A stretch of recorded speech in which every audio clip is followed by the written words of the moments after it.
Assalamualaikum warahmatullahi wabarakatuh. Kami dari kelompok 8 akan mempresentasikan hasil diskusi kami. Adapun anggota kelompok kami yaitu Medihanida Nimka 7119157, Nur Pravitasari Nimka 711911202, Pinkanbi Pravitasari Nimka 7119209, dan Muhammad Harun Hanifah Nimka 7119169.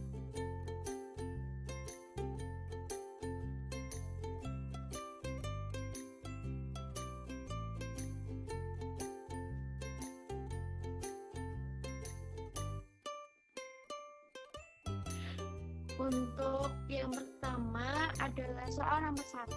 Soalnya sendiri yaitu buatlah sebuah kasus tentang perebutan anak yang diselesaikan dengan mengecek persilangan golongan darah kedua orang tua yang berebut. Untuk meyakinkan hasil dari persilangan tersebut dilakukan juga tes PCR dan jelaskan bagaimana tesnya. Pembahasannya sendiri yaitu yang pertama, untuk contoh kasusnya, Jian adalah anak yang mengalami gangguan mental. Ia pergi dari rumah sejak usia 5 tahun yang lalu dan dibesarkan di sebuah yayasan yang menampung anak-anak gangguan mental. Setelah 10 tahun, tepatnya pada usia 15 tahun, ada 2 pasang orang tua yaitu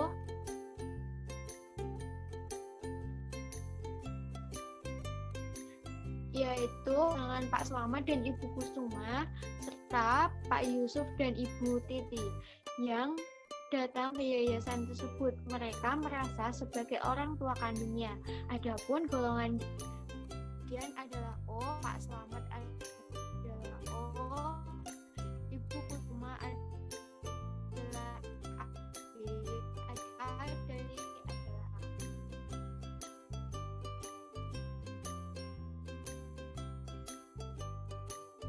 Lalu untuk pembahasannya yaitu yang pertama kita silangkan genotip golongan darahnya yaitu A, IA, IAIO, B, IBIB, IBIO, AB, IAIB, dan O adalah IOIO.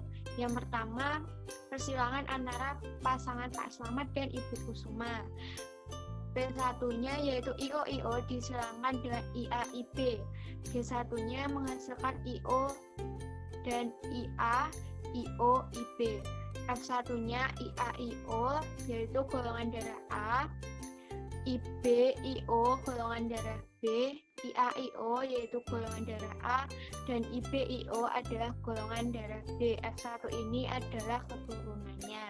Jadi kemungkinan anak dari pasangan Pak Slamet dan Ibu Kusuma bergolongan darah A 50% dan B 50%. Untuk pasangan yang kedua yaitu pasangan Pak Yusuf dan Ibu Titi, ini parental homozigot. P-nya IAIA disilangkan dengan IAIA. F-nya IAIA, golongan darah A. Untuk parental heterozigot, P1-nya IAIO disilangkan dengan IAIO. G1-nya IAIA, IOIO. F1-nya IAIA atau golongan darah A, IAIO golongan darah A, IAIO golongan darah A, dan IOIO golongan darah O. Jadi kemungkinannya anak pasangan Pak Yusuf dan Ibu Titi bergolongan 70%, O 20%. Nah, berdasarkan data di atas terbukti bahwa orang tua kandung dari Dian adalah Pak Yusuf dan Ibu Titi. Untuk lebih meyakinkan lagi bahwa Dian adalah anak Pak Yusuf dan Ibu Titi, maka dilakukan tes PCR. Selanjutnya, adapun tes PCR yaitu PCR adalah kepanjangan dari polimerase chain reaction, adalah teknik in vitro yang dapat mengamplifikasi bagian DNA spesifik yang terletak di antara dua bagian DNA yang telah diketahui. PCR merupakan teknik biokimia dan biologi molekuler untuk isolasi dan amplifikasi secara eksponensial fragmen atau urutan sasaran DNA melalui replika enzimatik atau tanpa menggunakan makhluk hidup seperti Escherichia coli atau ragi. Karena PCR merupakan teknik in vitro, teknik ini dapat digunakan tanpa memotong DNA dan dapat dimodifikasi secara ekstensif untuk mengikuti aturan luas manipulasi genetik. Ini disampaikan oleh Fajiah dan kawan-kawan tahun 2012. Untuk penjelasan yang kedua, PCR merupakan teknik molekuler yang digunakan untuk mengamplifikasi suatu urutan DNA yang spesifik pada genom. Ini menurut Arfani tahun 2013. PCR sendiri didasarkan pada amplifikasi enzimatik fragmen DNA dengan menggunakan dua oligonukleotida primer yang komplementer dengan ujung 5 dari kedua untaian sekuensi target. Oligonukleotida ini digunakan sebagai primer atau primer PCR untuk memungkinkan DNA template disalin oleh DNA polimerase. Ini disampaikan oleh Nasir tahun 2002. Untuk keuntungan menggunakan PCR sendiri menurut Wulan 2013, yang pertama, deteksi dan identifikasi mikroorganisme secara cepat pada frekuensi yang sangat rendah. Mikroorganisme simbiotik dan individu ikan dan larva Everavertebrata. Yang kedua, analisis cepat genom individu untuk mempelajari populasi. Ketiga, deteksi dan analisis kejadian langka yang terjadi pada fraksi sel kecil dalam sampel jaringan atau koleksi lapangan. Dan yang terakhir adalah menduga kualitas air melalui deteksi virus, bakteri, dan atau parasit patogen.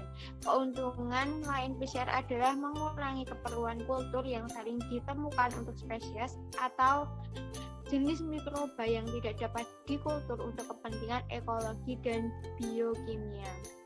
Untuk selanjutnya akan disampaikan oleh teman saya. Baik, untuk soal nomor 2 yaitu untuk mengecek seseorang mengidap virus COVID-19 dilakukan tes antibodi dan antigen. Jelaskan perbedaan keduanya dengan detail dan mengapa tes antigen lebih diakui daripada tes antibodi.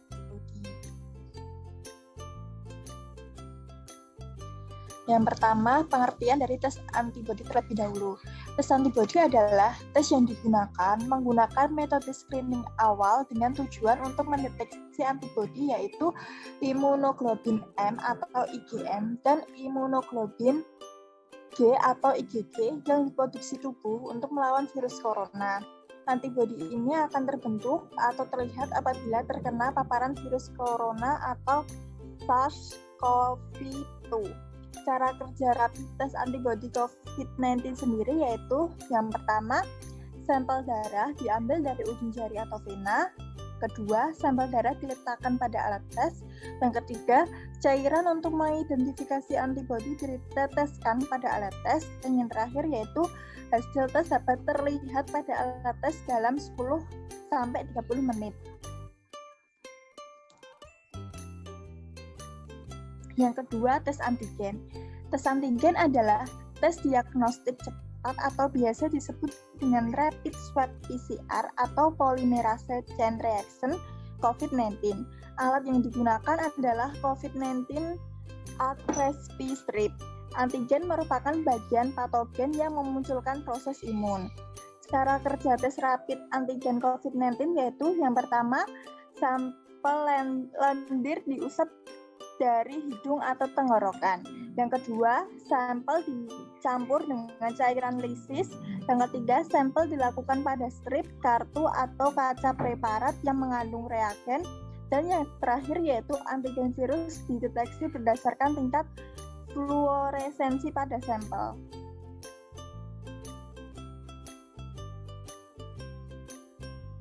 Tes antigen ini paling baik digunakan untuk mengidentifikasi infeksi pada fase akut atau tahap awal infeksi.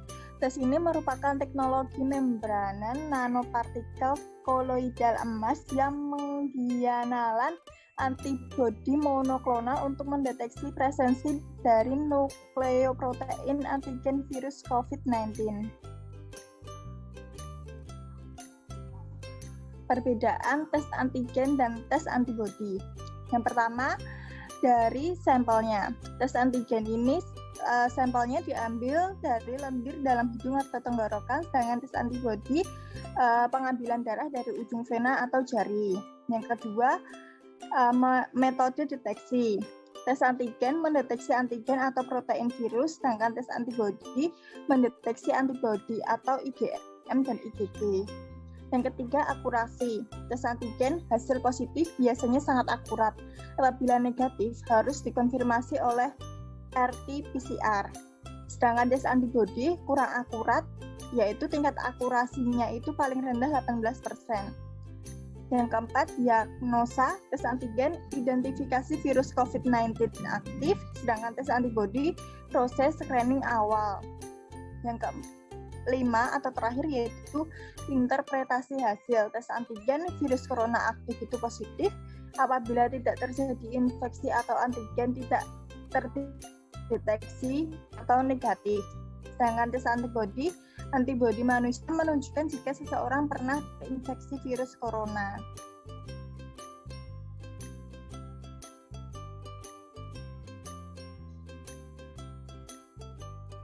Alasan tes antigen lebih diakui daripada tes antibodi yaitu karena tes antigen lebih memiliki hasil yang akurat. Tes antigen lebih akurat dibandingkan rapid tes antibodi karena tes ini lebih mendeteksi keberadaan virus corona pada sampel yang berasal dari saluran pernafasan. Biasanya antigen bisa terdeteksi ketika virus yang masuk ke tubuh aktif bereplikasi. Sementara itu, pada rapid test antibodi yang dideteksi adalah keberadaan antibodi dalam darah. Pada kebanyakan kasus COVID-19, keberadaan antibodi yang terinfeksi virus tersebut baru muncul beberapa hari atau pekan kedua setelah terinfeksi virus COVID-19.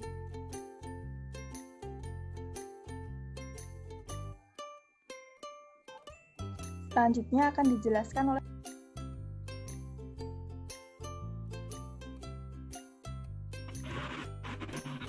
Lanjut untuk ke soal nomor 3, yaitu adalah buatlah contoh persilangan 3 sifat beda pada tanaman kacang kapri.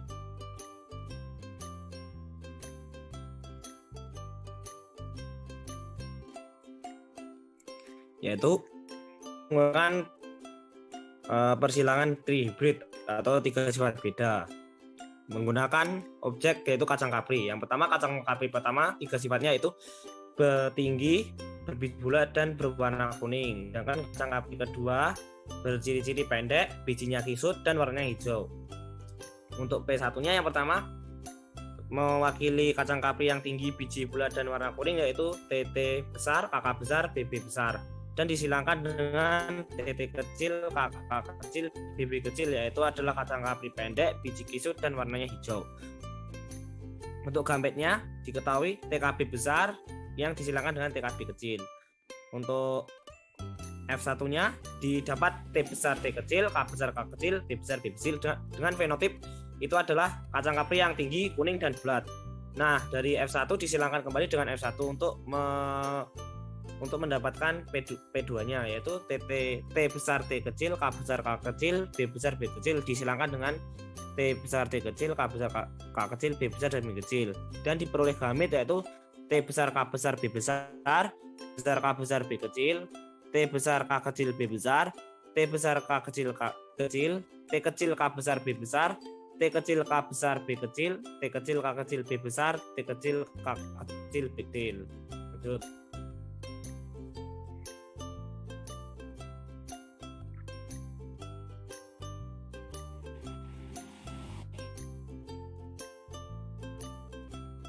adalah tabelnya, tabel bertangannya.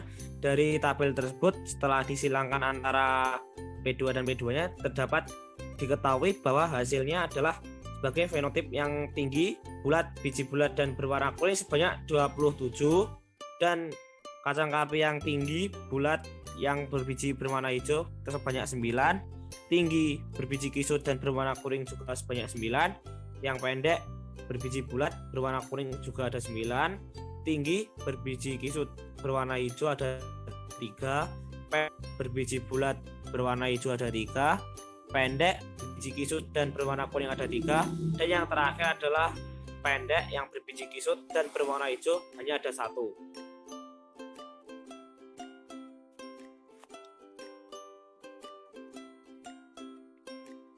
Untuk selanjutnya akan dijelaskan oleh rekan saya. Selanjutnya soal nomor 4. Carilah peta silsilah kerajaan Inggris yang menderita penyakit hemofili, lalu jelaskan peta tersebut.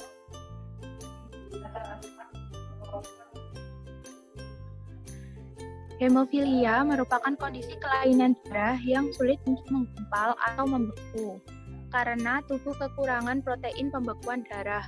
Alhasil, darah penyintas tidak dapat dihentikan apabila terluka. Ketika pendarahan terlambat ditangani, hemofilia dapat membawa penderita pada kecacatan fisik dan berujung pada kematian. Ini adalah peta silsilah kerajaan Inggris. Bisa dilihat Ratu Victoria sebagai wanita pembawa hemofilia. Ia menurunkan kepada anaknya yaitu Alice, Leopold, dan Beatrice. Alice yang sebagai pembawa wanita menurunkan kepada anaknya yaitu Irene dan anaknya yang telah meninggal pada umur 3 tahun dan satu lagi anaknya Alexandria. Irene yang sebagai pembawa hemofilia menurunkan penyakit hemofilia kepada Waldemar of Prussia dan Henry. Selanjutnya Alexandria menurunkan kepada anak laki-lakinya yaitu Tsarevich Alexis. Untuk anak Ratu Victoria yang selanjutnya yaitu Pangeran Leopold, ia menurunkan hemofilia kepada Alice yang sebagai wanita pembawa. Ketika Alice menikah, ia memiliki anak yang bernama Viscount Trematon dan meninggal pada umur 20 tahun dikarenakan hemofilia. Selanjutnya, anak Ratu Victoria yang bernama Beatrice juga terkena hemofilia sebagai wanita pembawa yang menurunkan kepada anak perempuannya yang bernama Victoria Eugene, Leopold, dan Maurice. Victoria Eugene yang sebagai pembawa wanita ini menurunkan kepada Alfonso dan Gonzalo.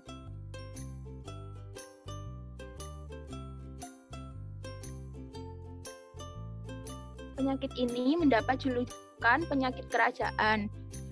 Ketika Ratu Victoria melahirkan anak ke-8-nya Pangeran Leopold, sebenarnya hemofilia sering terjadi kepada laki-laki yang hanya memiliki satu kromosom X karena penyakit genetik ini berasal dari kelainan kromosom X. Dalam hitungan genetis, perempuan memiliki 2 kromosom X yang dapat membuatnya hanya sebagai pembawa atau carrier. Hal ini terbukti dari kasus yang terjadi pada anak ke-8-nya Leopold dan 3 anak perempuannya, Putri Victoria, Putri Alice, dan Putri Beatrice. Meski ketiga putrinya tidak positif hemofilia, tapi mereka membawa genetik penyakit tersebut. Buktinya, pada tahun 1928, Viscount Trematon, anak laki-laki dari Putri Alice, meninggal dengan penyebab yang sama seperti Leopold, yaitu pendarahan otak. Masalahnya, ketika Putri Ratu Victoria menikahi pria yang merupakan bangsawan dari Spanyol, Jerman, dan Rusia. Akibatnya, penyebaran penyakit ini menjadi semakin meluas ke kerajaan lain. Terima kasih. Sekian presentasi dari kelompok kami. Apabila ada salah, Kami mohon maaf. Wassalamualaikum warahmatullahi wabarakatuh.